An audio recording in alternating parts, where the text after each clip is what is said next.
नहमदुहु व नुसल्ली व नुसल्लिम अला रसूलिहिल करीम अम्मा बाद फ़अऊज़ु बिल्लाहि मिनश शैतानिर रजीम बिस्मिल्लाहिर रहमानिर रहीम। मेरे मुअज़्ज़ज़ सामाईन इकराम, अस्सलामु अलैकुम व रहमतुल्लाहि व बरकातुहू। मैं अपने रब कायनात से ये दुआ करती हूँ कि मेरे जितने भी सुनने वाले हैं, रब कायनात सबको सेहतमंद, तंदुरुस्त और लंबी ज़िंदगियाँ अता फरमाए। हम सब की हर मुश्किलों, परेशानियों, तंगदस्तियों में मेरा रब कायनात हमारी मदद अता फरमाए। हमें ज़हनी, रूहानी, जिस्मानी अज़ियत और तकलीफ़ों, बीमारियों से निजात अता फरमाए। हमें ज़हनी और रूहानी सुकून अता फरमाए। हमें बीमार दुनिया से बचाकर बीमार मदीना बनाए। और जो हम सब के हक़ों में बेहतर है, मेरा रब कायनात हमारे लिए वो अता फरमाए। और जो हमारे हक़ों में बेहतर नहीं, उसका ख्याल भी हम सब के दिलों से निकाल दे और हम सबको अपनी रज़ा पर राज़ी रहने वाला बना दे। आमीन सुमा आमीन। माशाल्लाह से आज रबीउ सानी की 26 तारीख और बुध का दिन है। आज के दिन जो मैं आप लोगों के लिए वजीफ़ा लेकर आई, अल्हम्दुलिल्लाह रब्बिल आलमीन और अस्तगफिरुल्लाह या गफूरू का पावरफुल मुजर्रब वजीफ़ा है। इस वजीफ़े को पढ़ते ही जो सारी उम्र ना आपको मिल सका, इंशाअल्लाह अज़ीज़ उसके हुक्म से वो अता फरमा देगा आपको अपनी मर्ज़ी से। आपकी पुख्ता यकीन होना चाहिए, जैसा आपका यकीन होगा वैसी आपको मुराद मिलेगी। आप इस वजीफ़े को पुख्ता यकीन के साथ पढ़िएगा। आज के दिन इस वजीफ़े को स्किप मत कीजिएगा, छोड़िएगा मत। जैसे वीडियो मिले फ़ौरन पढ़ ले। अगर फ़ौरन किसी मजबूरी की वजह से ना पढ़ सके तो इस वीडियो को अपने पास सेव कर ले और जैसे ही आपको टाइम मिले तो इस वजीफ़े को लाज़मन पढ़िएगा और पढ़ कर देखिएगा कि रब कायनात आपकी ज़िंदगी में कैसे कैसे मोजज़े अता फरमाएगा कि आप खुद देखकर हैरान रह जाएंगे। आप रब कायनात से गैबी ख़जानों से दौलत लेने के लिए इस वजीफ़े को पढ़ सकते हैं। आपका अपना घर नहीं, घर ख़रीदने के लिए पढ़ सकते हैं। आपके घर में लड़ाई झगड़े रहते, नचाकी, परेशानी, मुफलसी, गरीबी है, उसके लिए पढ़ सकते हैं। आपकी औलाद नहीं, आपकी औलाद नाफरमान है, उसके लिए पढ़ सकते हैं। आपके ऊपर बहुत ज़्यादा कर्ज है, उतरने का सबब नहीं बन रहा, या आपने अपनी कीमती चीज़ या पैसे किसी को दिए वापस नहीं कर रहे, उसके लिए पढ़ सकते हैं।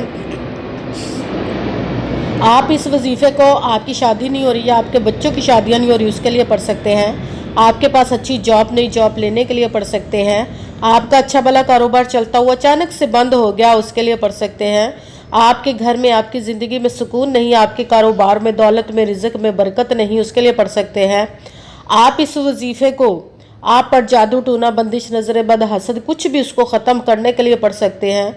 मतलब किसी भी मकसद, किसी भी हाजत, किसी भी मुराद के लिए पढ़ सकते हैं। मगर जब पढ़ने लगे तो रब कायनात की ज़ात पाक पर यकीन कामिल रख के पढ़िएगा। कहते हैं कि यकीन कामिल होता है, पीर कामिल नहीं होता। और अच्छी नीयत रख के पढ़िएगा कि रब कायनात कुरान पाक में इरशाद फरमाता है, इन्नमल अमालु बिन्नियात, कि जो अमलों का दारोमदार होता है वो नीयतों पर होता है। अगर हमारी नीयत अच्छी है तो हमारा अमल भी अच्छा होता है, और अगर हमारी नीयत ही अच्छी नहीं तो हमारा अमल भी अच्छा नहीं होता। चाहे हम जितनी मर्जी मेहनत कर ले, जितनी मर्जी कोशिश कर ले, हमें उसका फल, उसका अजर अच्छा नहीं मिलता। इसलिए अच्छी नीयत रख के, पुख्ता यकीन रख के और 5 वक्त की नमाज की पाबंदी लाजमन रखिएगा। फिर इस वजीफ़े को कीजिए। अगर वजीफ़ा करते वक्त आपके दिलों में, जहनों में ऐसा वसवसा नहीं आना चाहिए कि हम ये अमल कर रहे हैं, पता नहीं हमारी मुराद पूरी हो या ना हो। ऐसा हो नहीं सकता कि हम रब कायनात के किसी इस्म का या कलाम पाक का वजीफ़ा पढ़े और हमें कामयाबी ना मिलेगी। हमारे ईमान की कमज़ोरी जिसकी वजह से हमें नाकामी मिलती है। आपने सिर्फ अमल करना, उसका फल, उसका अजर देना उस ज़ाते पाक का काम, क्योंकि उसकी दस्ते कुदरत से कोई चीज़ बाहर नहीं, उसके कुन कहने की देर है और फयाकून हो जाता है। आपने अमल करने के बाद उसके कुन का इंतज़ार करना। इंशाअल्लाह अज़ीज़ रब कायनात अपने हुक्म से आपकी तकदीर के बंद तालों को खोल देगा, आपके नसीब के सितारों को चमका देगा, आपकी ज़िंदगी में ऐसे ऐसे मोजज़े अता फरमाएगा कि आप खुद देखकर हैरान रह जाएंगे। आपको कभी किसी चीज़ की कमी नहीं रहेगी इंशाअल्लाह अज़ीज़ उसके हुक्म से। अगर वीडियो अच्छी लगे तो इसको लाइक ज़रूर कीजिए, अगर आगे भी शेयर कर दीजिएगा ताकि किसी दूसरे को हमारी वजह से फ़ायदा पहुँचे तो हमारे लिए सदका जारिया बन जाए। और जो नए हैं इस चैनल पर, इस चैनल को सब्सक्राइब कर लें और बेल आइकन को भी दबा लें ताकि मेरी अगली आने वाली वीडियो आप तक پہنچ سکے۔ اگر کوئی مجھ سے کسی مسئلے کے بارے میں استخارہ کروانا چاہتے ہو، کسی کام کا حساب لگوانا چاہتے ہو، کسی کام کے لیے وظیفے کا پوچھنا چاہتے ہو، یا قرآن پاک آن لائن پڑھنا چاہتے ہو، محفل میلاد النبی کے لیے بلوانا چاہتے ہو، تو واٹس ایپ کا نمبر ویڈیو پر چل رہا ہے، آپ لوگ مجھ سے رابطہ کر سکتے ہیں۔ اگر میرے بھائی یا بزرگ مجھ سے رابطہ کرنا چاہتے ہوں تو واٹس ایپ پر وائس میسج کر کے اپنا مسئلہ بتا سکتے ہیں۔ اگر بہنیں یا مائیں مجھ سے رابطہ کرنا چاہتی ہوں تو واٹس ایپ پر وائس کال کر کے مجھ سے بات کر سکتی ہیں، اپنا مسئلہ بتا سکتی ہیں۔ آپ نے وظیفہ کرنے سے پہلے کمنٹس میں اپنا نام، جہاں پر رہتے اس جگہ کا نام اور اللہ پاک ایک نام ضرور لکھنا، تاکہ میں بھی آپ لوگوں کے لیے دعا کر سکوں، اور پھر وظیفے کی بھی آپ لوگوں کو اجازت مل جائے گی۔ آپ نے وظیفہ کرنے سے پہلے پوری ویڈیو کو دھیان کے ساتھ سن کے سمجھ کے پھر وظیفے کو کرنا، ایسا نہ ہو کہ ویڈیو کو سکپ کر کے چھوڑ کے سنیں اور پھر کوئی بات رہ جائے اور آپ وظیفہ کرے، ٹھیک نہ ہو۔ آپ نے نہ تو کسی عمل میں کم کر کے پڑھنا، نہ زیادہ بڑھا کر پڑھنا ہے۔ اگر کم یا زیادہ کر دیتے تو وہ ہمارا وظیفہ ٹھیک نہیں ہوتا، ہمیں کامیابی نہیں ملتی۔ اسی لیے آپ نے جس تعداد اور جس ترتیب کے ساتھ میں آپ لوگوں کو بتانے لگی ہوں، اسی تعداد اور اسی ترتیب کے ساتھ آپ نے اس عمل کو پڑھنا ہے۔ آپ اس عمل کو آج کے دن کسی بھی جگہ پر بیٹھ کر پڑھ سکتے، گھر میں، آفس، مدرسہ، یونیورسٹی، کالج، شاپ پہ، مگر جب پڑھنے لگے تو بالکل خاموشی، توجہ، سکون کے ساتھ پڑھنا ہے کہ وظیفے کے درمیان نہ تو آپ نے کسی سے بات کرنی، نہ اٹھنا، نہ فون استعمال کرنا ہے۔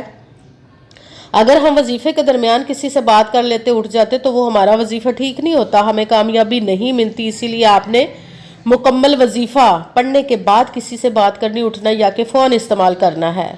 آپ اس وظیفے کو آج کے دن کسی بھی وقت پڑھ سکتے، کسی بھی نماز کے ساتھ پڑھ سکتے، نماز کے علاوہ بھی پڑھ سکتے ہیں۔ اگر نماز کے ساتھ پڑھ رہے ہیں تو نماز مکمل پڑھنے کے بعد، دعا مانگنے کے بعد آپ نے اس عمل کو پڑھنا ہے۔ اگر نماز کے علاوہ پڑھ رہے تو باوضو ہو کر ایسی جگہ پر بیٹھ کر پڑھنا جہاں بالکل خاموشی، توجہ، سکون کے ساتھ آپ اس عمل کو پڑھ سکیں۔ جب عمل کرنے کے لیے آپ بیٹھ کے تو آپ نے ایک مرتبہ درود پاک پڑھنا، کوئی سا بھی درود پاک پڑھ سکتے ہیں، مگر درود ابراہیمی جو نماز میں پڑھا جاتا ہے وہ والا درود پاک پڑھ لے تو زیادہ بہتر، ورنہ کوئی سا بھی درود پاک آپ پڑھ سکتے ہیں۔ درود پاک پڑھنے کے بعد آپ نے ایک مرتبہ اعوذ باللہ من الشیطان الرجیم بسم اللہ الرحمن الرحیم پڑھ کر اپنے مقصد کی نیت کر لینی جس کے لیے آپ اس عمل کو پڑھنے لگے ہیں۔ پھر سب سے پہلے نمبر پر جو آپ نے وظیفہ پڑھنا ہے، قرآن پاک کی سورۃ فاتحہ کی ایک آیت کا وظیفہ پڑھنا ہے۔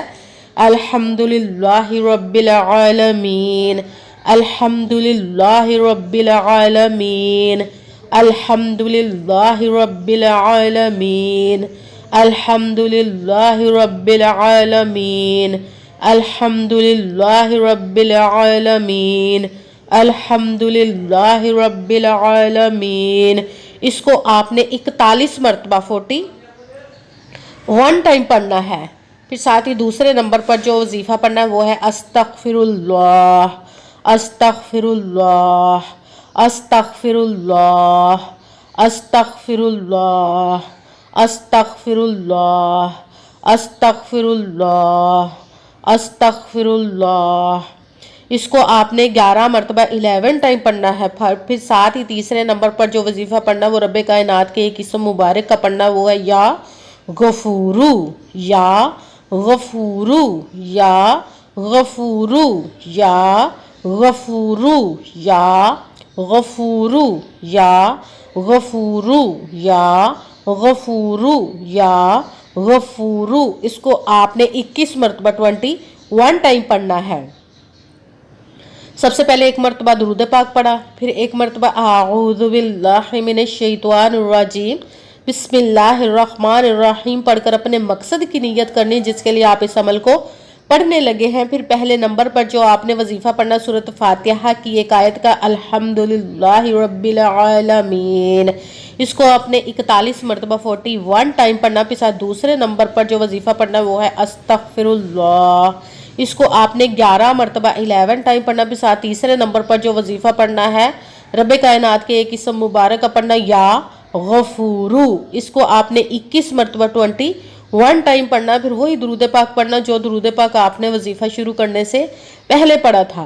جب درود پاک پڑھ لیا، اب آپ کا وظیفہ مکمل ہو گیا، اب آپ نے دونوں ہاتھوں کو رب کائنات کی بارگاہ اقدس میں بلند کر لینا۔ سب سے پہلے اپنے گناہوں کی بخشش کی دعا مانگنی، پھر جس مقصد جس حاجت کے لیے آپ نے اس عمل کو کیا اس کی خوب دعا کیجیے گا، اور دعاؤں میں مجھے بھی یاد رکھے گا، میرے لیے بھی دعا کیجیے گا۔ جزاک اللہ خیرہ۔ جس مقصد جس حاجت کے لیے آپ نے اس وظیفے کو کیا، رب کائنات اپنے حکم سے، اپنے پیارے محبوب کے صدقہ سے، اپنے کلام پاک اور اسم مبارک کے صدقے، اس پیارے پیارے ماہ مبارک ربیع الثانی کے صدقے آپ کی تمام نیک اور جائز حاجات کو قبول و منظور عطا فرمائے انشاءاللہ العزیز اپنے حکم سے، آمین ثم آمین۔ السلام علیکم ورحمۃ اللہ وبرکاتہ۔